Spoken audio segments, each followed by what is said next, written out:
3 માર્ચની રાત એક એવી રાત બનવા જઈ રહી છે જે આગામી 100 વર્ષ સુધી ફરી ક્યારેય નહીં આવે.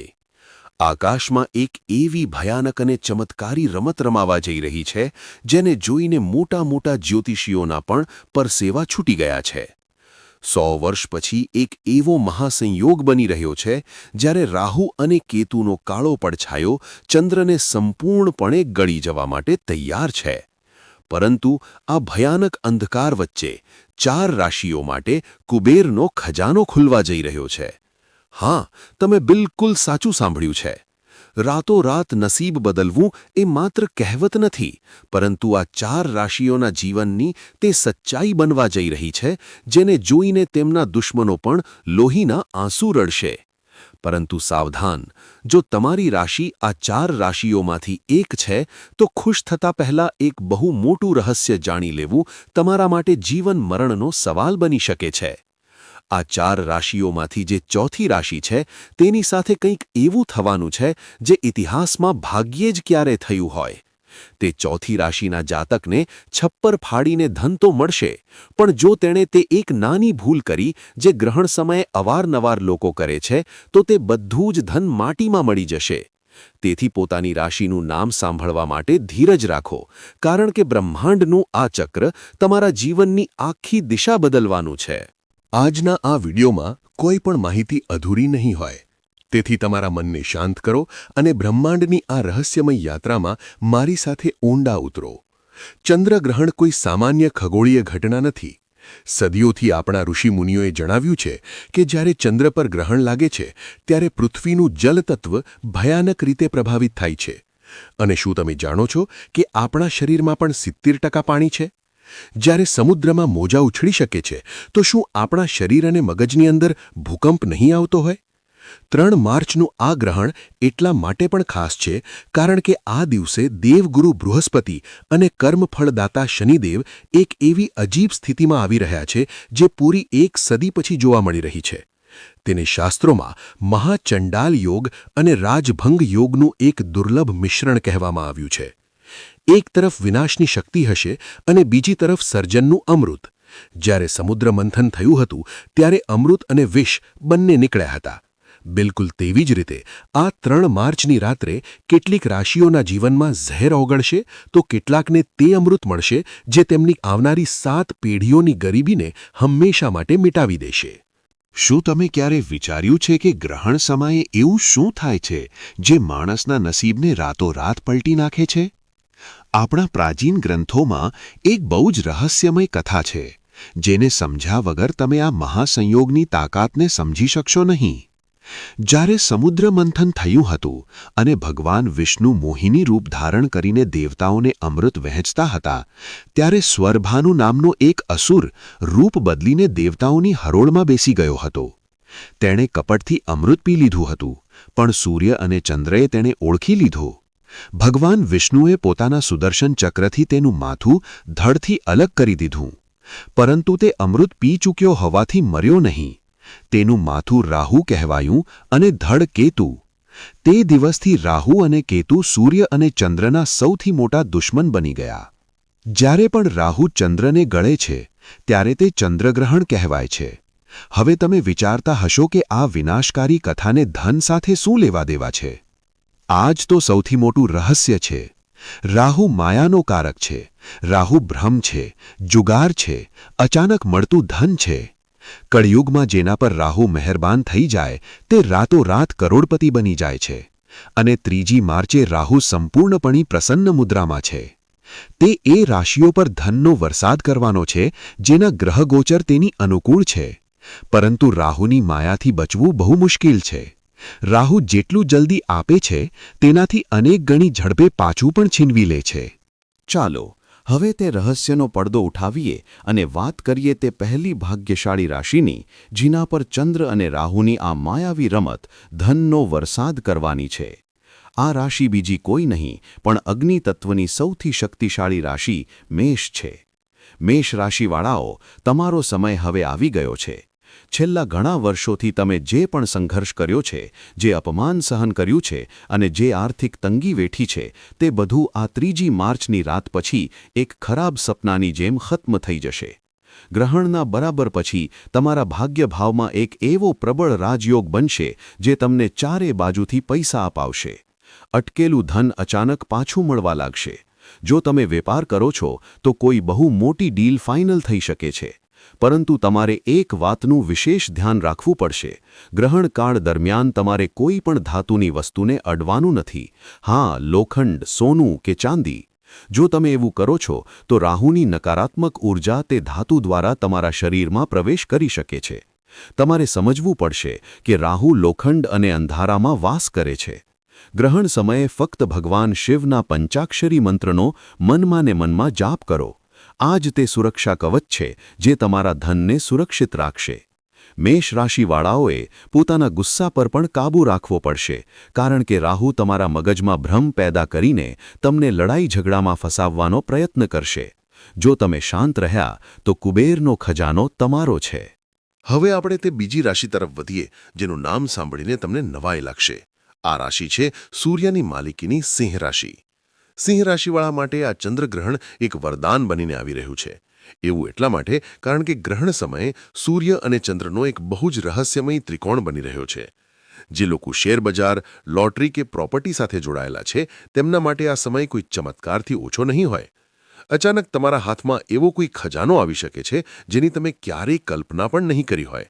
તમારા દુશ્મનો જે ગઈકાલ સુધી તમારા પર હસતા હતા તેઓ હવે તમારી સામે હાથ જોડીને ઊભા રહેશે. તમારા માન સન્માનમાં એટલો વધારો થશે કે સમાજમાં તમારું નામ ગૂંજવા લાગશે. પરંતુ એક વાત હંમેશા યાદ રાખજો, બ્રહ્માંડ જ્યારે પણ તમને કંઈક આપે છે ત્યારે તે તમારી પરીક્ષા પણ લે છે. સિંહ રાશિવાળાઓએ પોતાની વાણી પર ખૂબ નિયંત્રણ રાખવું પડશે. ગ્રહણના આગામી 3 દિવસ સુધી ભૂલથી પણ કોઈ ગરીબ કે અસહાય વ્યક્તિનું અપમાન ન કરો. જો તમે જાણે અજાણે કોઈનું દિલ દુભાવ્યું તો આ રાજયોગ તરત જ શ્રાપમાં બદલાઈ જશે અને તમને રસ્તા પર આવતા વાર નહીં લાગે. સિંહ રાશિનો સ્વામી સૂર્ય છે અને સૂર્ય ક્યારેય નબળા પર અત્યાચાર સહન કરતો નથી. તેથી ધનનો અહંકાર બિલકુલ ન કરો અને શક્ય હોય તો ગ્રહણના આગામી દિવસે કોઈ મંદિરમાં જઈને ગુપ્ત દાન જરૂર કરો. ત્રીજી ભાગ્યશાળી રાશિ વિશે જાણતા પહેલા હું તમને ફરીથી યાદ અપાવી દઉં કે ચોથી રાશિનું રહસ્ય હજી બાકી છે. તે રાશિ જેના માટે આ 100 વર્ષના મહાસંયોગે પોતાની બધી શક્તિઓ બચાવીને રાખી છે. તે ચોથી રાશિ કઈ છે અને તેણે કઈ ભયાનક ચેતવણી સાંભળવાની છે, આ જાણવા માટે તમારે બસ થોડી જ રાહ જોવી પડશે. કારણ કે જો તમે તે ભાગ ચૂકી ગયા તો તમે જીવનની સૌથી મોટી માહિતીથી વંચિત રહી જશો. પણ તે પહેલા વાત કરીએ ત્રીજી ભાગ્યશાળી રાશિની, જે છે તુલા રાશિ. તુલા રાશિવાળા માટે શુક્ર અને ચંદ્રનું આ અનોખું મિલન કોઈ જાદુની જેમ કામ કરશે. જો તમે દેવાના બોજ નીચે દબાયેલા છો, જો તમને ચારે બાજુથી માત્ર નિરાશા જ દેખાઈ રહી છે, તો હવે તમારા રડવાના દિવસો પૂરા થઈ ગયા છે. 3 માર્ચની રાત પછી તમારા જીવનમાં એવા રસ્તાઓ ખુલશે કે તમે પોતે પણ હેરાન રહી જશો. વિદેશ સાથે જોડાયેલા વેપાર કે નોકરીમાં તમને અચાનક એટલી મોટી સફળતા મળશે કે લોકો તમારા ઉદાહરણ આપવા લાગશે. તમારા ઘરમાં માતા લક્ષ્મીનો કાયમી વાસ થવા જઈ રહ્યો છે. તુલા રાશિવાળાઓએ બસ એટલું જ કરવાનું છે કે ગ્રહણ સમયે એક સફેદ કપડામાં થોડા ચોખા અને એક ચાંદીનો સિક્કો બાંધીને પોતાની તિજોરીમાં રાખી દેવો. જ્યારે ગ્રહણ પૂરું થાય ત્યારે તેને કોઈ વહેતા પાણીમાં પધરાવી દો અથવા કોઈ ઝાડ નીચે દાટી દો. આ એક એવો અચૂક અને ગુપ્ત ઉપાય છે જે તમારા ઘરમાં પૈસાનું ચુંબક લગાવી દેશે. તુલા રાશિ સંતુલનની રાશિ છે, તેથી તમારે તમારા ખર્ચ અને આવક વચ્ચે પણ સંતુલન જાળવવું પડશે. રાહુ તમને લાલચ આપવાનો પ્રયત્ન કરશે. તે તમને એવા રોકાણો કરવા માટે ઉશ્કેરશે જે રાતોરાત કરોડપતિ બનાવવાનો દાવો કરતા હોય, પણ તમારે આ લાલચમાં પડવાનું નથી. હવે હું તમને તે રહસ્ય જણાવવા જઈ રહ્યો છું જે ગ્રહણ સમયે દરેક માણસ પર લાગુ પડે છે, પછી ભલે તે ગમે તે રાશિનો હોય.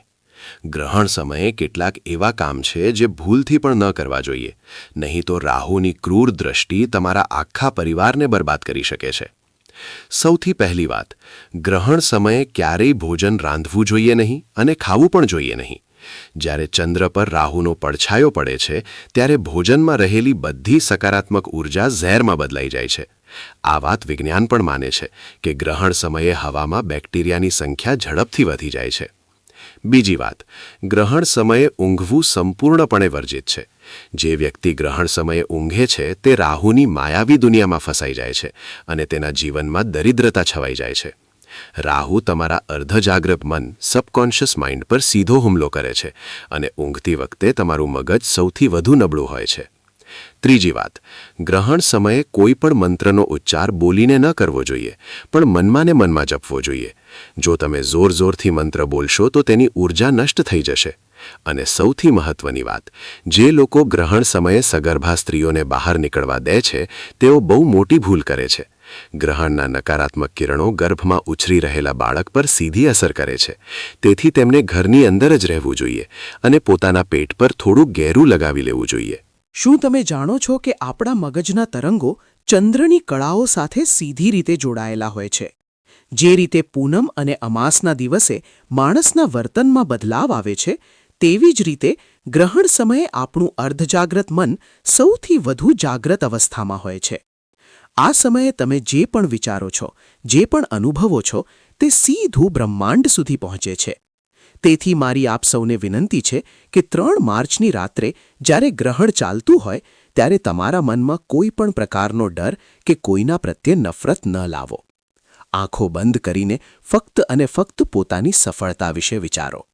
એવી કલ્પના કરો કે તમે સંપૂર્ણપણે દેવામુક્ત થઈ ગયા છો. તમારી પાસે ઘણું ધન આવી ગયું છે અને તમે એક સુખી જીવન જીવી રહ્યા છો. તમે વિશ્વાસ માનો, ગ્રહણ સમયે કરેલી આ કલ્પના એટલી શક્તિશાળી હોય છે કે બ્રહ્માંડને તમારી વાત માનવી જ પડે છે. આ લો ઓફ અટ્રેક્શન એટલે કે આકર્ષણનો સિદ્ધાંત છે, જેને આપણા ઋષિમુનિઓ આજથી હજારો વર્ષો પહેલાં સમજી ગયા હતા. ધ્યાન અને સાધના માટે ગ્રહણનો સમય કોઈ વરદાનથી ઓછો નથી. જો તમે આખી રાત જાગીને ભગવાન વિષ્ણુ કે ભગવાન શિવના નામનું સ્મરણ કરો છો તો તમને તે આધ્યાત્મિક શક્તિ પ્રાપ્ત થઈ શકે છે જે મેળવવામાં લોકોને વર્ષો લાગી જાય છે. હવે આપણે તે ક્ષણ પર આવી ગયા છીએ જેની તમે બધા આતુરતાથી રાહ જોઈ રહ્યા હતા.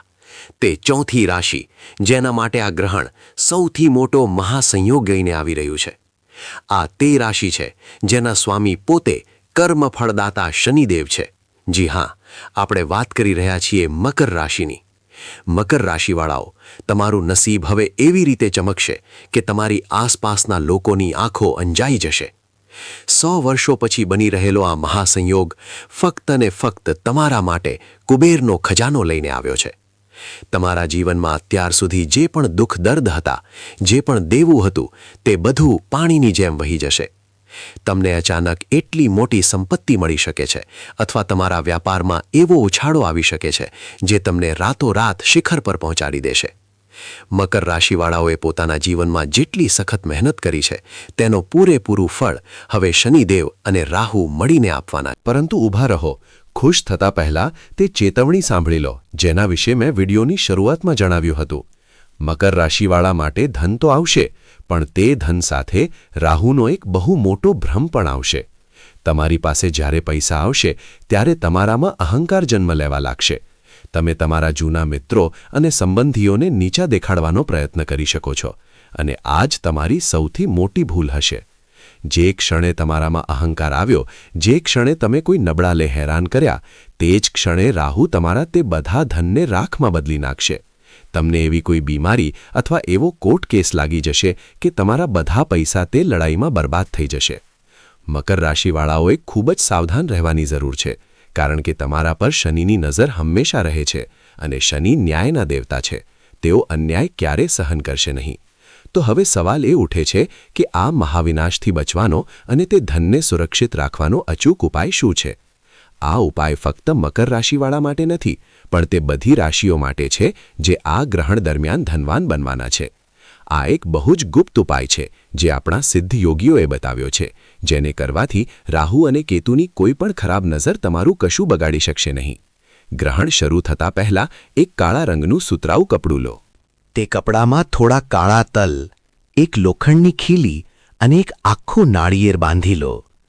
આ પોટલીને તમારા ઘરના મુખ્ય દરવાજાની અંદરની તરફ રાખી દો. આખા ગ્રહણકાળ દરમિયાન આ પોટલીને ત્યાં જ રાખેલી રહેવા દો. જ્યારે ગ્રહણ પૂરું થાય અને તમે સ્નાન કરી લો ત્યારે આ પોટલીને કોઈને કહ્યા વગર ચૂપચાપ લઈ જઈને કોઈ પીપળાના ઝાડ નીચે દાટી દો અથવા કોઈ વહેતા પાણીમાં વહાવી દો. આ પોટલી તમારા ઘરની બધી નકારાત્મક ઉર્જા, રાહુનો દુષ્પ્રભાવ અને ભવિષ્યમાં આવનારી બધી આર્થિક અડચણોને પોતાની અંદર શોષી લેશે. જ્યારે તમે તેને ઘરની બહાર કાઢશો ત્યારે સમજી લેજો કે તમે તમારી ગરીબી અને દુર્ભાગ્યને હંમેશા માટે ઘરની બહાર કાઢી દીધું છે. ગ્રહણ પૂરા થયા પછી આખા ઘરમાં ગંગાજળનો છંટકાવ કરવાનું બિલકુલ ભૂલશો નહીં. ઘરના મંદિરને સાફ કરો અને ભગવાનની મૂર્તિઓને સ્નાન કરાવો. ત્યારબાદ જ કંઈક અન્નજળ ગ્રહણ કરો. જે લોકો ગ્રહણના તરત પછી ગાયને ઘાસ ખવડાવે છે અથવા કૂતરાઓને રોટલી આપે છે તેમના ઘરમાં ક્યારેય પૈસાની કમી નથી રહેતી. આ નાના નાના કર્મો જ આપણા ભાગ્યનું નિર્માણ કરે છે. આ 3 માર્ચનો દિવસ તમારા જીવનનો એક બહુ મોટો ટર્નિંગ પોઈન્ટ સાબિત થવાનો છે. આ બ્રહ્માંડનો તે દરવાજો છે જે 100 વર્ષમાં ફક્ત એક જ વાર ખુલે છે. આ દરવાજાની પેલે પાર અઢળક સંપત્તિ, સુખ અને શાંતિ તમારી રાહ જોઈ રહી છે. પણ તે દરવાજા સુધી પહોંચવાનો રસ્તો કર્મ અને સાવધાનીમાંથી પસાર થાય છે. જે લોકો આ મહાસંયોગની ઊર્જાને સાચી રીતે સમજશે અને તેનો સદુપયોગ કરશે તે લોકો પોતાનો ઇતિહાસ પોતે લખશે. યાદ રાખો, જ્યોતિષ અને ગ્રહગોચર માત્ર એક રસ્તો બતાવે છે. તે રસ્તા પર ચાલવું અને પોતાના નસીબને હકીકતમાં બદલવું તમારા પોતાના હાથમાં છે. રાહુની માયાથી બચો, શનિના ન્યાયને યાદ રાખો અને પોતાના કર્મોને એટલા શુદ્ધ રાખો કે સાક્ષાત ભગવાન પણ તમારી મદદ કરવા માટે મજબૂર થઈ જાય. આ ચમત્કારિક રાતનું ખુલ્લા દિલથી સ્વાગત કરો. તમારા અંદરના ડરને કાઢી નાખો અને એક નવી સવાર માટે તૈયાર થઈ જાઓ. બ્રહ્માંડની શક્તિઓ તમારી સાથે છે. બસ તમારે તેને ઓળખવાની જરૂર છે. પોતાના ઇષ્ટદેવનું ધ્યાન કરો અને સકારાત્મક ઊર્જા સાથે આ મહાસંયોગનો ભાગ બનો.